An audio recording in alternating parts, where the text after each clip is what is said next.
요한복음 20장 19절로 23절까지 교독하시겠습니다. 이날 곧 안식 후 첫날 저녁 때에 죄자들이 유대인들을 두려워하여 모인 곳에 문들을 닫았더니 예수께서 오사 가운데 서서 가라사대 너희에게 평강이 있을지어다. 이 말씀을 하시고 손과 뿔을 보이시니 제자들의 줄을 보고 기뻐하다. 예수께서 또 가라사대 너희에게 평강이 있을지어다. 아버지께서 나를 보내신 것 같이 나도 너희를 보내노라. 이 말씀하시고 저희를 향하사 숨을 내쉬며 성령을 받으라. 너희가 네 죄든지 사하면 사하여질 것이요 네 죄든지 그대로 두면 그대로 있으리라 하시니라. 성령은 오늘도 역사하신다. 뿐만 합시다. 자, 성령은 오늘도 역사하신다. 성령은 오늘도 역사하십니다. 오늘 교회들이 가장 잘못하는 것은 성령이 오늘의 역사하심에 대하여 의심하고 또는 무관심하고 있습니다. 만약에 교회가 성령의 역사를 받아들이지 아니한다면 교회는 하늘에 속한 교회가 아니라 이건 세상의 물입니다. 우리가 하늘에 속한 교회라면 교회는 반드시 성령의 역사하심이 있어야 합니다. 성령의 역사는 과거나 오늘이나 동일하십니다. 성령의 역사로 인하여 우리가 하나님을 믿게 되고 성령의 역사하심으로 인하여 예수를 더욱 알게 됩니다. 예수를 진리라고 그랬죠. 요한복음 14장 6절에 보면 나는 진리라 그랬어요. 예수를 우리에게 알게 하시며 예수를 우리에게 믿게 하시는 예수에 대하여 우리로 하여금 의지하게 하시는 이가 성령이십니다. 그래서 성령은 또한 진리의 영이신 것입니다. 예수의 하시는 일을 계속하시기 때문에 진리의 영이십니다. 예수는 아버지 일을 계속하시기 때문에 하나님의 아들이라 하셨지만은 성령은 예수를 우리에게 증거하시며 그 일을 계속하시는 이기 때문에 진리의 영이라 하는 겁니다. 우리 여기서 잘 정신 차려 이해해야 할 것은 예수 그리스도의 하신 일입니다. 예수께서 십자가에서 죽으시고 부활하셨습니다. 그런데 그 일이 곧 하나님 아버지의 작정하신 일을 하신 것입니다. 그는 아버지를 위하여 오셔서 아버지를 위하여 죽으셨고 아버지 위하여 모든 것을 이루셨습니다. 예수는 아버지의 일을 완전하게 완성하셨어요. 하나님은 자기가 예정하신 그 모든 뜻을 아들에게 주셔서 아들이 그 일을 완성하셨다 이 말이에요. 그래서 그는 부활하셔서 하늘로 올라서 그 영광을 다 하나님 앞에 돌립니다. 예수께서 오셔서 하시는 하나님의 일은 첫째는 마귀의 일을 멸하여 타락한 천사로부터 그 망령되이 취급을 받고 모욕을 당한 하나님의 이름을 거룩하게 하시고 그 이름의 영광을 돌리고 그 이름에 합당한 영광을 하나님께 돌리셨습니다. 그러므로 예수께서 오셔서 그가 하늘에 가셔 그 일이 아주 완전하게 되어버린 겁니다. 만에 하나라도 우리가 구원을 받지 못한다 할지라도 그리스도의 일은 완성이 되어버리는 겁니다. 지금 인류 역사의 역사가 오래 흘렀지만은 그 중에서 구원을 받은 사람이 불과 0.1%도 안 됩니다. 그러니까 구원받은 사람이 심해요. 지금 오늘 우리가 교인들과 함께 있기 때문에 교인이 많은 것 같고, 그리고 또 한국에 교회가 많기 때문에 교인이 많은 것 같지만은, 그러나 이것을 한국 바깥으로 하면 교회가 이렇게 많지 않습니다. 또 지금 인류 그 역사를 통해서 볼 때 기독교인이 된 사람은 0.1% 정도 될뚱말뚱이란 말이에요.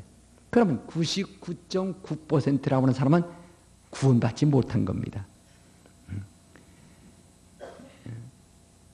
그러니까 이제까지 99.9%라고 하는 많은 사람이 구원받지 못했어도 하나님께는 하나 실패하신 것도 없고 예수 그리스도 하나 실패하신 것이 없어요. 왜냐하면 그는 아버지의 일을 완성하라고 하셨기 때문에 아버지의 일을 완성하셨어요. 아버지 일은 하늘에서 하나님의 이름을 모독한 천사를 진멸하시고 심판하시고, 그리고 하나님 이름을 영원롭게 하시게 부활하셔서 영광을 아버지께 돌리셨으니 예수 그리스도의 하신 일은 하나님 아버지의 일을 완전 무결하게 완성하셔서 바치신 것입니다. 만약에 인류에게 혜택이 하나도 돌아가지 않는다 할지라도 예수 그리스도에게는 아무런 그는 실패함이 없는 겁니다. 그러나 하늘에 가신 다음에 예수께서 성령을 보내사 성령으로 하여금 우리에게 믿음을 갖게 하여 예수 그리스도의 하신 일을 믿게 하심으로 예수를 믿는 자는 또한 하나님의 이름을 영원롭게 하는 자이기 때문에 또 마귀를 싫어하는 자들이고, 그러니까 그를 버리지 아니하시고 그를 데리고 가시기로 작정하신 것이 구원이다 이 말이에요. 그러니까 구원을 먼저 이루고 하나님 뜻을 이룬 것이 아니고 하나님의 뜻을 먼저 이루신 다음에 이를 믿는 자들은 또한 그들도 구원하여 주님과 함께 아들로서 하나님의 아들로서 영광을 보게 한다는 것입니다. 그러니까 성령이 오셔서 성령이 일하지 아니하시면은 우리 아무도 구원에 이룰 수가 없습니다. 성령이 우리에게 예수를 믿는 믿음을 축복하셔야 한다. 믿음을 도우셔야 한다. 그래서 고린도서 12장 1절로 3절까지도 말하기를 성령으로 하지 않고는 아무도 주라 할 수 없다. 성령으로 하지 않고는 예수를 주라고 시인할 수가 없다.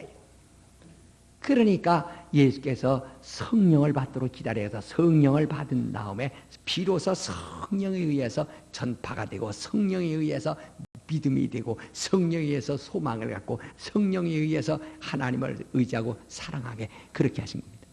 그러니까 하나님의 일을 하나님 아버지의 일을 이루시기 위해서 예수 오셔서 완성하시고 예수 그리스도의 그 일로 인하여 하나님의 이름이 영원하게 되었기 때문에 누구든지 성령을 통해서 하나님의 이름을 시인하고 예수 하신 일을 시인하는 자는 그가 그리스도께서 또 은혜가 되게 하셔서 그 은혜 받은 자들을 그리스도와 함께 영광을 얻도록 주님이 초청을 해 주시는 겁니다. 그러니 성령 이후에 인류에 구원하는 일에 대해서는 곧 성령께 의뢰하셨어요. 우리가 구원받는, 우리가 구원을 받을 수 있는 그 요소는 바로 예수 그리스도의 공로를 시인한 데 있습니다. 이를 하게 하시는 예수에게로 마음이 돌아가게 하시고 예수를 시인하게 하시고 예수의 공로를 의지하게 하시는 이가 곧 성령이시라 이 말이에요. 아무도 성령을 눈으로 보지 못했습니다. 보지 못했기 때문에 성령을 사람들이 부인하기에 안성맞춤해요. 하나님이 보이지 않기 때문에. 그러나 우리는 마음이라는 것이 있습니다. 마음이 있지만은 그 마음이 눈에 보이지 않습니다. 그렇다고 해서 마음이 없다고 할 사람은 아무도 없어요. 내가 마음을 주는 것, 그 내가 내게 마음을 준다. 또 너도 내게 마음을 좀 달라. 그 마음을 주고받는다 할 때 그 마음이 확실히 눈에 보이지 않는데 마음이 확실히 존재하거든요. 자기 자식을 가난해서 잘 못 먹여도 자식에 대한 사랑이 있습니다. 잘 먹여서 사랑이 더 있고 잘 못 먹여서 사랑이 부족한 것이 아니라 그것은 물질의 차이뿐이지, 마음은 잘 못 먹여둔 자식에게도 마음은 사랑이 있어서 막 사랑을 베푼다. 옷을 못 입혀도 사랑은 있다 이 말. 이와 같이 부모가 자식을 사랑하는 사랑이 눈에 보이지 않습니다. 사랑이 보이지 않지만은 사랑이 확실히 존재한다. 그 사랑 때문에 몸부림치며 사랑 때문에 괴로워하고 사랑 때문에 슬퍼도 하고 마음 아파도 한다. 이것은 확실히 존재합니다. 그럼 그와 같이 또 인간의 육체도 그 눈에 보이지 않는 그거에 의해서 움직인다. 움직인다. 나는 우리 국민학교 때 같이 공부한 그 학생 중에 참 고집이 센 사람이 하나 있는데 숙제를 안 해와요. 하여튼 내가 1년 내내 숙제해오는 일을 본 적이 없어요. 그러니까 선생님한테 항상 호차리로 매를 맞는다. 그 매를 눈물을 흘리면서 매를 맞아. 그러면 안 해와. 그래서 야, 너 왜 이렇게 매 맞으면서 숙제 안 해오냐 하면은 하기 싫다는 게 안 하는 게 차라리 편타는 게. 그럼 맞으면 아프잖아요. 그때만 참으면 된다는 게. 그 앉는 거야. 아주 귀찮아요. 그냥 앉는 게 편하다. 아무리 때려도 이 육신을 거죽을 때려봐야 이 마음이 움직이지 않으면 꼼짝 않는 겁니다. 그 마음이 무엇이기에 그렇게 두드려 패도 꼼짝 않느냐 이게요. 이 마음이라고 하는 어떤 존재가 있어요. 이게 하고 싶어야 하는 거지. 그 속담에 평양감사도 저기 싫으면 않는다고 하더라고. 이놈이 하고 싶어야 하는 거지. 이 마음이 하기 싫으면 죽여라 해도 않는다 이게. 이게 참 이 마음, 마음이 말이야. 이 마음이 배 타고 남쪽으로 넘어오고 싶어서 오지. 이놈은 마음이 없으면 죽어라고요. 굶어 죽어도 안 와요. 죽어도 안 와. 이 마음이 움직이는 거지. 마음이 결정하는 거지. 눈에 보이지 않지만 이 마음 때문에 움직이지. 마음 없으면 움직이지 않습니다. 그 마음. 그러니 죽은 사람 가서요. 죽은 사람 물론 차 사고 나서 박살나면 어쩔 수 없다고 하지만은 멀쩡한데 아무 그 탈이 없거든요. 근데 죽었어요. 막 흔들어 깨워서 움직이라 숨쉬라고 해봐야 아니 그 속에서 뭔가 눈에 보이지 않는 그것이 떠나버렸는데 떠난다면 이걸 흔들어봐야 흙덩어리입니다. 암만 흔들어봐야 그만이에요. 그 속에 눈에 보이지 않는 그것이 떠나면 소용없는 거예요. 그 눈에 보이지 않는 그거, 그 영혼, 눈에 보이지 않는 그 마음, 그게 실존하는 것처럼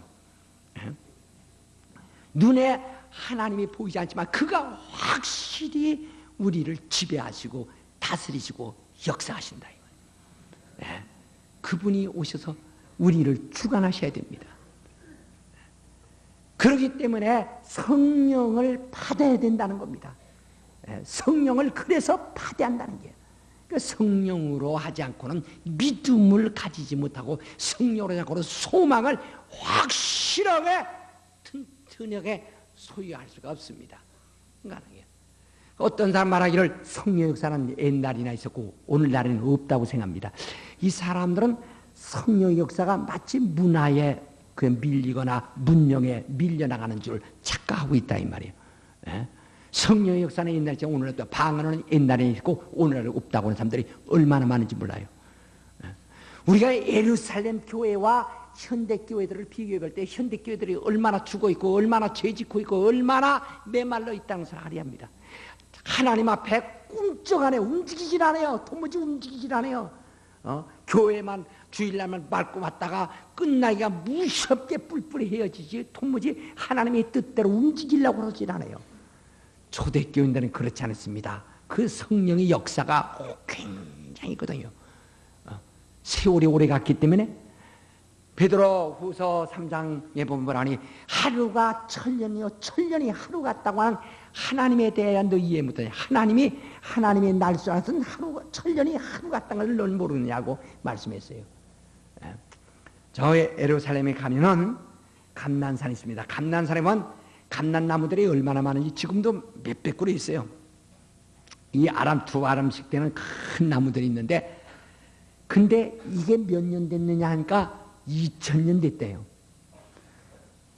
깜짝 놀라서 이게 이렇게 오래됐느냐 하니까 그거보다 더 된 나무, 여기서 1시간만 가면 3000년 된 감난나무들이 수턱에 있다는 게 막 입이 찢어지려고 그래요.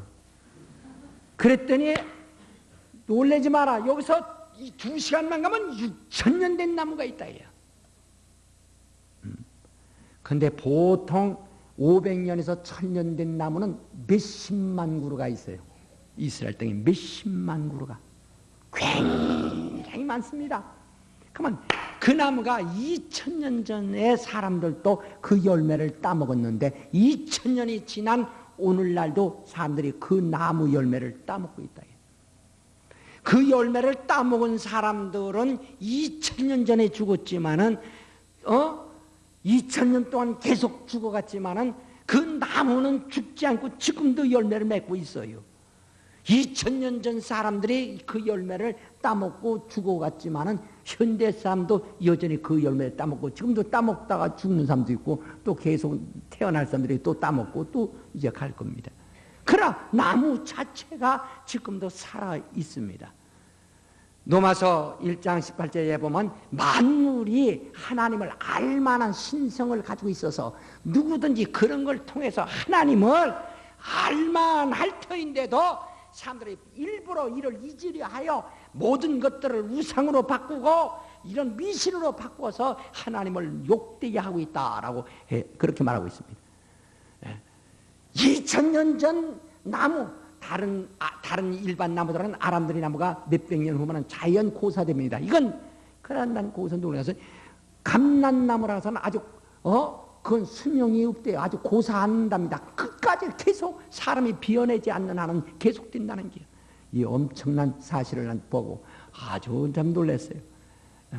2000년 전에 열매가 열매 맺어 그 열매로 사람들에게 주던 나무가 지금도 있거늘 하물며 성령의 역사가 2000년 전에 역사하신 그 성령의 역사가 2000년 오늘날까지 그동안 많은 사람들이 그 시대마다 성령의 감동을 받아 크게 일을 하고 갔는데 오늘날에도 그 영은 똑같은 겁니다. 성령이 똑같으신 거예요. 그래서 우리 안에서 2000년 전에 그 영에 감동된 자들의 방언을 말하며 능력을 행하던 것 같이 2000년 지난 오늘날에도 역시 그 성령에 의해서 감동을 받고 똑같을 수 있는 겁니다. 성령이 오셔서 우리에게 무슨 일을 하랴 하고 사람들이 그를 부인하고 인정치 않기 때문에 성령의 역사를 모르게 성령이 말했어요. 네가 땅에서 부인하면 나도 하늘에서 부인하고 네가 땅에서 만약에 매버리면 나도 하늘에서 매버리겠다. 문제는 네가 하늘에서 어떻게 마음을 열겠느냐, 어떻게 그를 네가 인정하겠느냐는 거예요.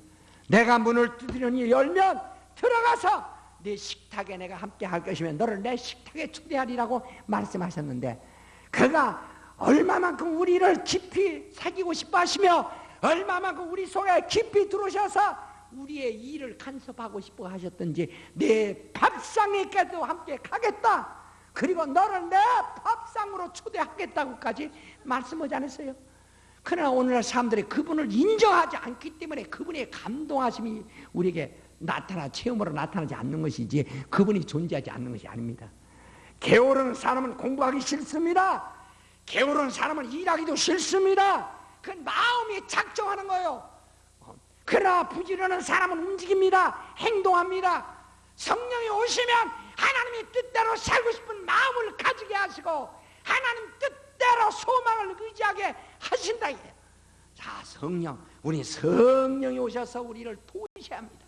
내 마음을 움직이셔야 하고 내 마음을 움직이면 내 몸도 움직이고 성령이 내 마음에 역사하시면 그러면 다 역사가 될 수 있는 거예요.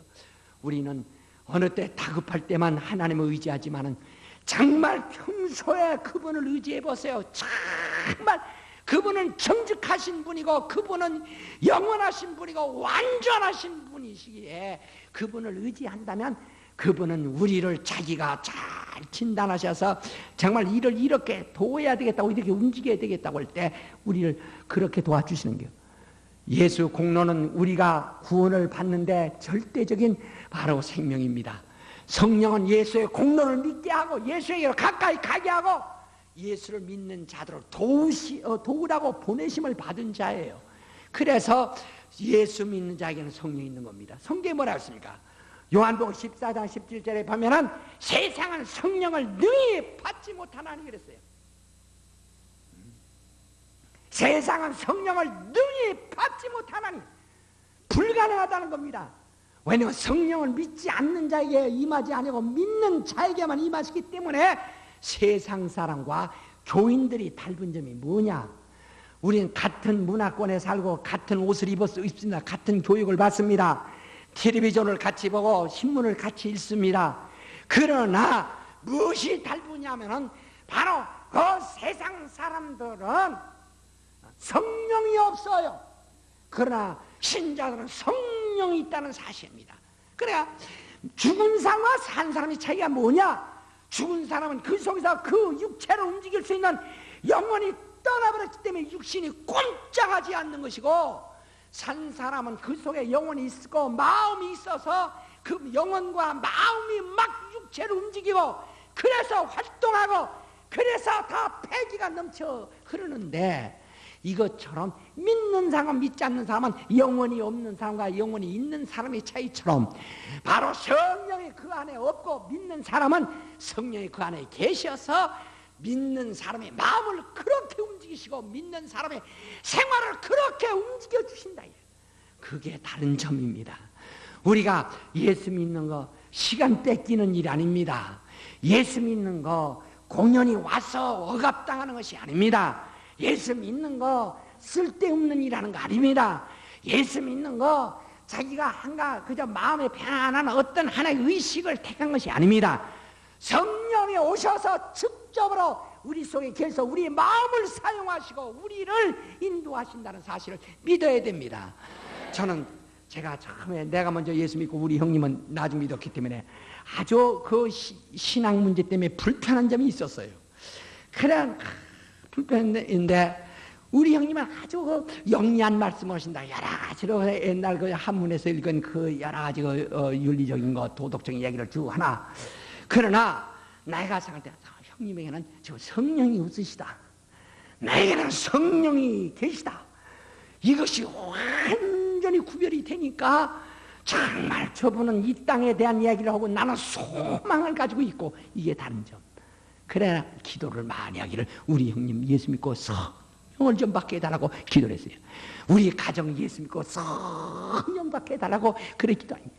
바로 여러분 보세요. 한 집안 식구가 같은 한 솥의 밥을 먹고 한 입을 쓰고 자도 한 방에서 잔다고 같이 즐거워 형제라 자매라고 다 이렇게 한 식구라고 해서 서로 사랑할지라도 믿는 사람 속에는 성령이 계시고 성령의 그 식탁까지도 함께가 계시고 그를 위하시지만 믿지 않는 그 가족에는 성령이 없다는 사실, 이게 다른 점입니다. 봐서 같은 형제도 공부하기 싫은 마음이 없는 사람 공부 않고 마음이 있는 사람 공부하는 것처럼 성령이 있는 사람은 벌써 하나님의 뜻대로 사는 것과 성령이 없는 사람은 하나님을 반대하며 하나님과 무관한 생활을 하는 사람이 현저한 것처럼 그렇게 다릅니다. 그러니까 우리는 성령의 사람, 정말 성령의 사람. 작년 저는 그때 버스 타고 와서도 그럽니다. 바로 나는 성령을 받은 사람. 이 속에 꽉 찬 사람들, 성령 못 받은 사람들, 나는 성령 받은 사람. 아주 기분이 좋아요. 성령 받았다는 기분이. 항상 성령이 인도하심, 성령이 인도하심. 그래야 예수께서 부활하신 다음에 제자들에게 나타나서 성령을 받으라. 근데 숨을 내셨다니까 쉬 했는지 후 했는지 하 했는지 그건 잘 몰라요. 그러나 그저 표현상에 쉬 이렇게 말합시다. 네. 이 원래가 성령이라는 말은 예? 성령이란 말은 숨이란 뜻입니다. 숨 혹은 호흡이란 뜻이에요. 예. 바로 호흡, 그러니까 성령을 우리에게 호흡으로 부으셨다. 고린도전서 12장 13절에도 우리의 성령을 마시겠다. 그러니까 호흡을 하게 하셨다 이거죠. 그러니까 눈에 보이지 않지만 호흡에 되물어서 살고, 호흡이 없으면 죽는 것처럼 성령 오셔서 내게 호흡이 되어야 내가 사는 것이지, 만약에 호흡이 되지 않으면 죽는 겁니다. 그러니까 성령이 내게 오셔서 호흡을 이루셔야 돼요. 신령한 호흡을 이루셔야 돼요. 우리 모두에게 신령한 호흡을, 그러니까 성령으로 호흡하는 사람과 성령으로 호흡지 않는 사람의 차이는 완전히 다른 겁니다. 우리 모두가 다 성령으로 호흡할 수도, 성령 충만함을 받기를 예수님을 축원합니다. 그래서 가정이 다 성령 받은 가정, 그저 자녀들에게도 성령을 받는 사람이 되어야 그가 소망을 하늘에 가지고 하나님의 뜻대로 살려고 하고 하나님의 인도를 받습니다. 성령을 받지 않고는 하나님이 나를 어떻게 도와주시기를 사모할 수 있겠어요? 성령 없이 하나님이 나를 인도해 주시기를 사모한다는 건 그건 불가능합니다. 오늘 우리는 겸손히 그동안 성령이 임하였어도 성령을 소멸하고 성령의 은사를 소멸하고 그의 역사하심을 거절하던 그러한 과거 습관을 좀 버리고, 나를 사용하소, 나를 감동하소, 내게 임하여 주셔서 나를 감동하소서, 성령을 완전히 환영하시기를 예수님으로 축원합니다. 우리 기도하십니다. 기도할 때 내게 성령을 부으시고 나를 감동하여 주시옵소서. 다 같이 통서로 기도하십시다. 아주 간절히 기도하세요. 간절히.